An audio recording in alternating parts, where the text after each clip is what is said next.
It's a little chilly. I'm gonna have to grab a blanket.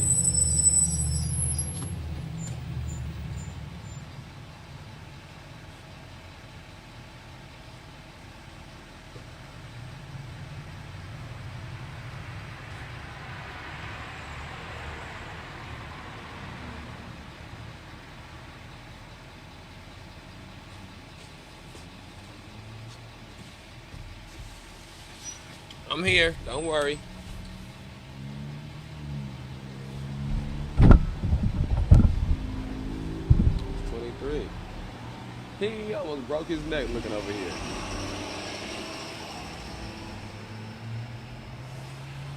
Yeah, I'm putting in work. We 23. We 32. We 1312. Channel 1312. I wonder if that's the thing. Somebody already done did that. That's what we should do. M30A 1312. Channel 1312. Like how they got 23 WREX. 23. We 1312 M30. Oh no, wait. M30 though. It's the number. Whatever. 1312. May 30th. Station. Alright. I got it. I'm sorry. I want a tangent. It's late. Okay. I just got to get warm real quick, y'all. I'm sorry.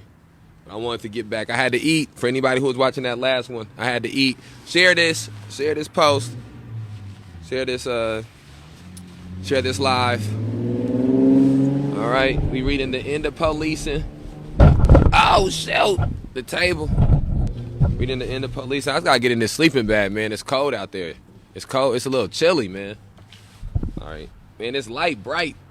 Man, do I even need this light? Hold on, let me see. Oh, it's because it was too bright. Damn. Oh, no, I think that's brighter. Oh, no, that's brighter. Oh, yeah, I don't need that. I like it. My melanin, I like how my melanin glow off of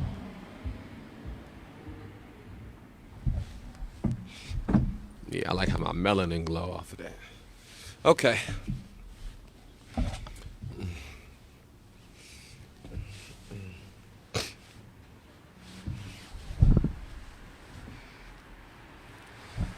Okay.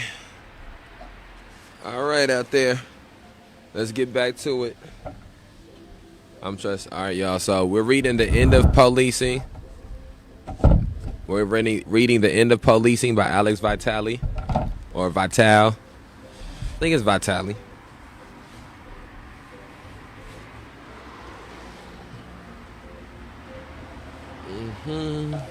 Share this video. 9 o'clock a.m. We will have donuts. Oh, man. I keep on kicking this table. Okay. All right, man. I just got to get in the sleeping bag all the way. Oh. Okay. Woo. Got up in there. Okay. In the sleeping bag secure. I gotta throw this other blanket on me. Secure. Yeah, man, it gotta be cozy out here. It's spring here, but it's still chilly. Okay, y'all. Bear with me, I'm sorry. 9 o'clock in the morning. Saturdays and Sundays, we will have breakfast out here, y'all. Make sure y'all come out.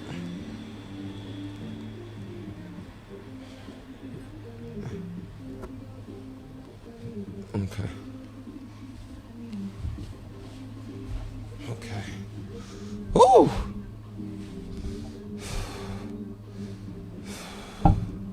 Okay, let's do it. Actually, I'm gonna need one more set of blankets. Come on, man. Stop playing with me.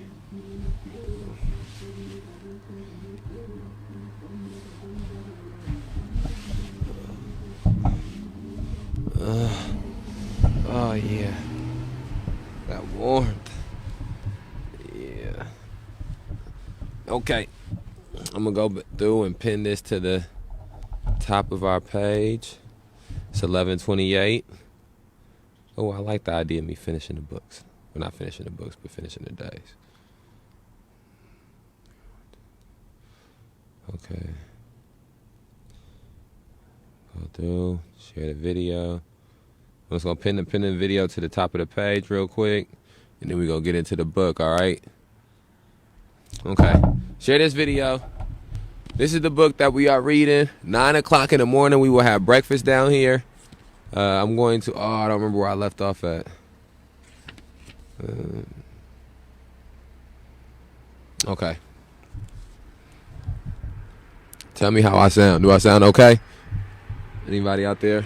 Anybody out there that's watching? I'll put my hand in this glove. Okay.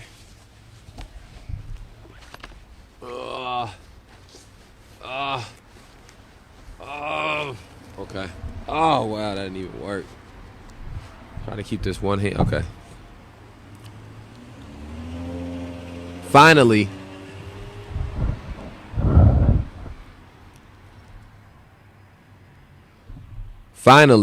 despite the post-racial society rhetoric, racism and bias remain omnipresent in American society, nowhere more than in the realm of criminal justice. There is abundant evidence that jury bias exacerbates racial disparities in criminal justice outcomes, including false convictions, application of the death penalty, and drug convictions.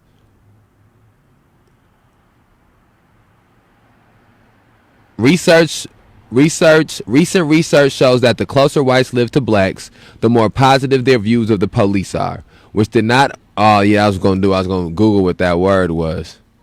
Okay, I ain't doing that. But you should Google the word. All right, I'm going to Google it.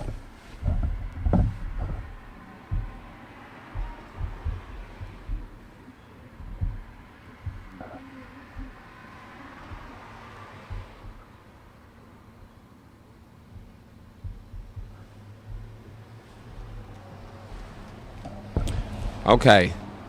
Ogre. Port.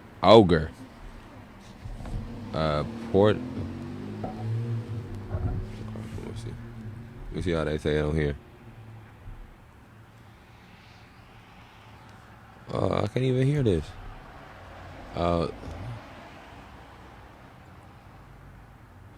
the Bluetooth is on. Okay. All right, let's hear how you pronounce this word.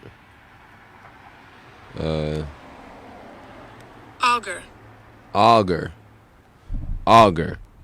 Verb of an event or circumstance portend a good or bad outcome.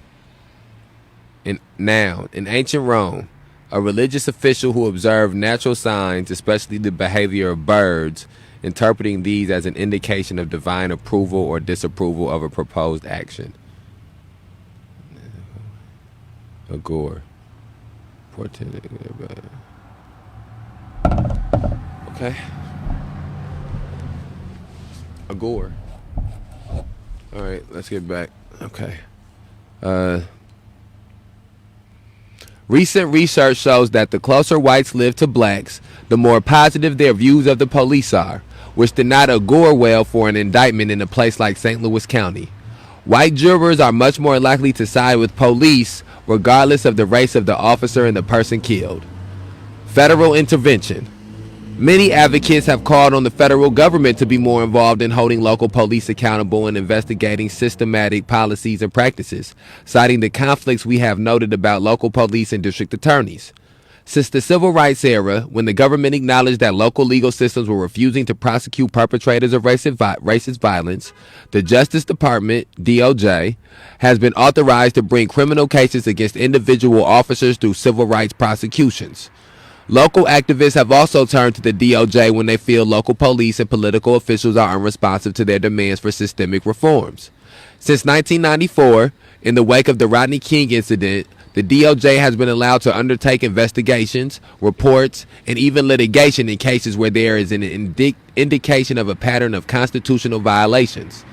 Its ability to expose problems and pressure local officials is seen as an important check on local political and police power. In addition, many activists hope that federal intervention will give them more power in their ongoing dealings with local police.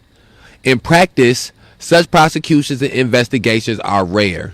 Local police are often reluctant to cooperate, with some outright refusing to comply, forcing additional litigation, which raises costs and delays reforms. The DOJ Civil Rights Division has only 50 lawyers, some of whom are assigned to other tasks. In individual actions, the standard of proof requires that there be evidence of intent to deprive someone of their rights.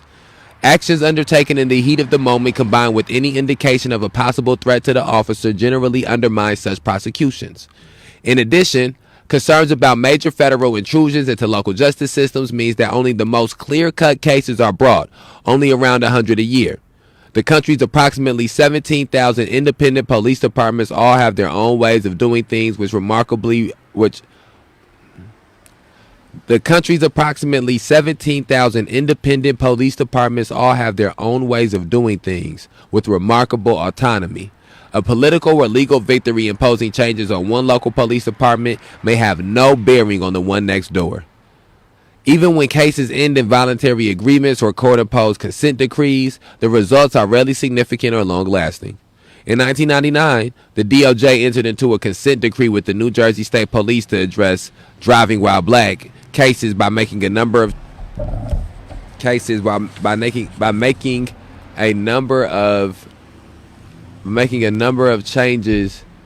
in the amount and the way they train officers, assign them to duty, conducted stops and searches, and maintain paperwork. In the end, however, a study of their practices 5 years later showed that 75% of all stops were still directed at black and Latino motorists. In Cleveland, the DOJ got the local police to agree to prohibit shooting at fleeing vehicles unless there was an immediate threat to life. That agreement seemed to have little effect when officers killed an unarmed driver and passenger after firing 137 shots at them because they mistook an engine backfire for a gunshot. The DOJ has the power to withhold federal grants from departments that don't make changes, but this is never done in practice. Instead of taking often cosmetic steps to enhance police legitimacy, the DOJ should be demanding a long-term re-examination of the expanding role of the police in racial and class inequality. Okay, so as I read through that makes me think about why it is that makes me think about the importance of us organizing and mobilizing, and the importance of us building power in our communities, because that just lays out there all of these roadblocks that are in the way of these other systems that people would usually turn to for some type of justice. When a police officer, and also too, it makes me think of the extremities that people talk about extremisms, and as if people as if they disagree with certain extremisms, right? And then and if in a manner of protesting or demonstrating. But then when I think about the extremes that police officers go to, the 130 shots, like that's done to make sure the person is dead, and then it's a car backfiring, so hearing that story also is just like, it's mind-boggling to think about, I'm sure that the officers who were involved in that shooting, that no type of true consequence happened. And I'm sure that it was more killings of that same nature in that same city years after that. And so we have to build power as a community. We have to, as individuals, empower ourselves with information and with knowledge and with correct and accurate statistics and accurate information. But that's going to be the only way that we can truly get justice in some of these situations, is if as a community we force these officials, we force these officers, we force these community leaders and these organizational leaders and these businesses, we force them to understand that they are in a position where if justice and liberation is not granted to the people in their communities, if justice is not granted when someone is shot in cold blood by a police officer, that they will not be able to have business as usual, and that's why we're in front of City Hall like this, is because it's no business as usual. There's no more going back to business as usual. I don't know. I don't think you can. When the police just put up on the opposite side. I wanted to like flip the camera around. The end of policing. Okay. We're on page 23, but this is our second go around reading this. We're going to read this until midnight, then the new book will start. There is also a problem of officer compliance. Okay, no. Okay. Okay, DOJ got the block.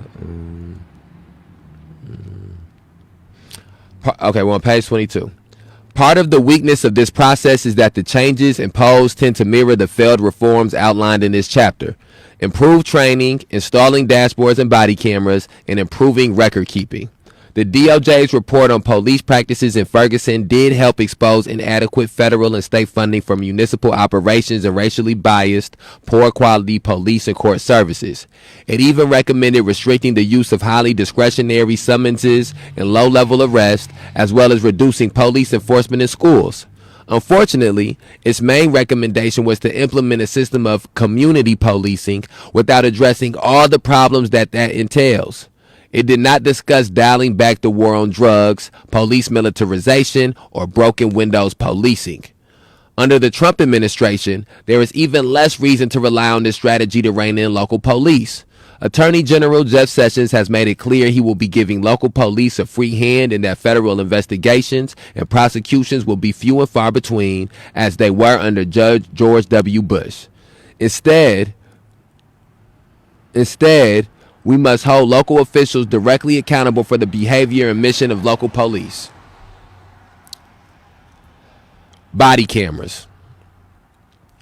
Reformers have pointed to body cameras as a way to deter and hold officers accountable for improper behavior. The Obama administration embraced this reform and put tens of millions of dollars into police budgets for it. Dash cameras, which have been around for longer, are becoming widespread. Police departments like to keep an eye on officers, and the cameras seem to have reduced the number of civilian complaints and lawsuits against officers. In some cases, they have also aided in prosecutions. Okay, now that makes me think about Tyrus Jones. That makes me think about Sage, who the dash camera video was released of Sage being assaulted by Officer Fabiani or however you pronounce his name, and I believe he's back on the force, back to work. But they are withholding the dash camera video of the young man Tyrus Jones being shot in the back while fleeing. They're holding on to that dash camera video footage, and the fact that this video footage is just released and willy-nilly in some cities and in some areas, is ludicrous. It's preposterous. The mayor of this city should be lobbying for any dash camera video footage that involves citizens of his city being assaulted or being murdered or having their rights violated. He should be demanding the release of that video. And if that is not what happened in the video, if somehow that there is some type of justification that they believe will be seen in the video, then they should be releasing the video as well, so that way people in the community can understand. Let me know how loud this car is. Is this car loud? It's a big truck. Okay. So again, we want to, as we're reading these things, we want to be cross-referencing between things that are going on here locally. Okay, we want to understand where do we as a city, Rockford, Illinois, as a county of Winnebago, where do we fit into the picture of America as a nation, United States of America as a nation, as an empire in 2021, and what methods and what tactics and what ideology do we need to have for us to how that sound? And what tactics do we need to have for us to be able to rid ourselves of these social ills?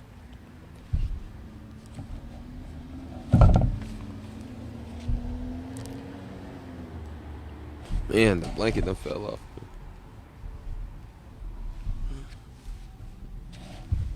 Man, Terry was real cozy when he was reading.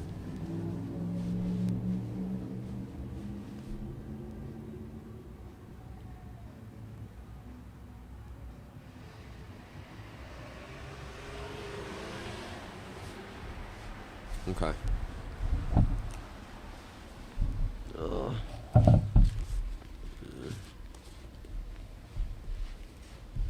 Okay. Page 23. There is a problem of officer compliance. I know. Oh, yeah. There is a problem of officer compliance. In numerous shooting cases, officers have failed to turn on their cameras. For example, one of the officers present at the shooting of Walter Scott in Charleston did not have his camera turned on. Not a single one of the officers present at a shooting in Washington, D.C. in 2016 had their camera on. 18-year-old Paul O'Neal was killed by police in Chicago who did not have their cameras on. One study actually found that departments using cameras had higher rates of shootings. Ultimately, body cameras are only as effective as the accountability mechanisms in place. If local DAs and grand juries are unwilling to act on the evidence cameras provide, then the courts won't be an effective accountability tool. Giving local complaint review boards access to the tapes could aid some investigations, but often these boards have only limited authority. Body cameras also raise important privacy and civil liberties concerns. What will happen to the videos? In the past, police have used the information they gathered to establish gang databases, red files of political activists, and huge databases on individuals who are not accused of engaging in criminal behavior. Who will have access to these images? In some cases, the public may have access to this material.